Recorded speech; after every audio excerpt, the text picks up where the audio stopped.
In today's video, I'll show you how to create a contacts list in monday.com. First, open your browser and go to the official monday.com website.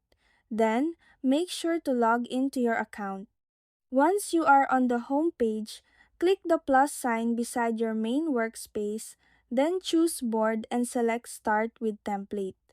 Next, in the search bar at the top, type Contacts and select it from the results. Then click Use Template and wait for it to finish creating the template board. Once it is done, you will see it appear under your workspace, where you can start editing it the way you want. You can edit the contact names, titles, and company details, and you can also add new columns if needed. And that's it. That's how you create a contacts list in monday.com.